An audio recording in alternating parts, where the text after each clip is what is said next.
हिंदू धर्मात लग्न हा करार नाही तर 7 जन्माची साथ मानली जाते।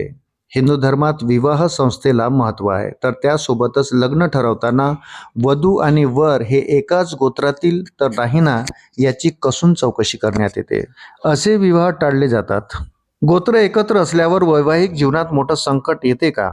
हिंदू धर्मातील 16 संस्कारामध्ये विवाह हा एक संस्कार मानला जातो। लग्नानंतर गृहस्थ जीवनाची सुरुवात होते। हिंदू धर्मात विवाह हा करार नाही तर 7 जन्माची साथ मानली जाते। लग्न करताना अनेक परंपरांचं पालन करण्यात येते। लग्न जुळवण्यापासून ते लग्न लागेपर्यंत अनेक गोष्टीवर लक्ष ठेवले जाते। यामध्ये गोत्रालाही अत्यंत महत्त्व आहे। वधू आणि वर हे एकाच गोत्राचे नको असे मानले जाते। एकाच गोत्रात लग्न ठरत नाही, लग्न केले जात नाही, पण त्यामागे काय कारण आहे? गोत्र या शब्दाचा अर्थ वंश अथवा कुळ असे होते। हिंदू धर्मात कुळाची सुरुवात ऋषीपासून झाल्याचे मानले जाते। या ऋषीमुनी आधारे गोत्राची विभागणी झाली आहे। प्रत्येक गोत्राचा एक ऋषीमुनी असतो, त्यांच्या नावाने त्या गोत्राची सुरुवात होते। कश्यप गोत्र, भारद्वाज गोत्र, गौतम गोत्र, एका गोत्राच्या लोकांना एकाच पूर्वजाचे वंशज मानले जाते। त्यामुळे एकाच गोत्राच्या लोकांमध्ये रक्ताचे नाते संबंध असल्याचे मानले जाते। एकाच गोत्रात लग्न न करण्यामागे काही कारण आहेत।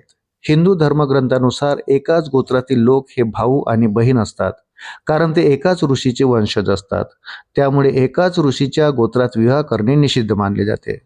भावा बहिणीत लग्न होत नाही असे जर केले तर ते ऋषी परंपरा आणि हिंदू विवाह परंपरेचे उल्लंघन मानले जाते। एकाच गोत्रात लग्न केल्यास विवाह दोष लागतो, त्यामुळे वधू आणि वराच्या आणि नंतरच्या संततीत अनेक अडचणी येतात। या अडचणी मानसिक, शारीरिक आणि इतरही असू शकतात। अशा विवाहातून जे मूल जन्माला येते ते कोणता तरी आजार, रोग घेऊनच जन्माला येते असं मानलं जाते। ही केवळ धार्मिक मान्यताच आहे असे नाही।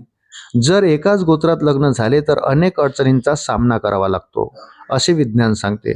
विज्ञानानुसार एकाच गोत्रात एकाच कुळात विवाह केला तर मुलात आनुवंशिक दोष तयार होतो।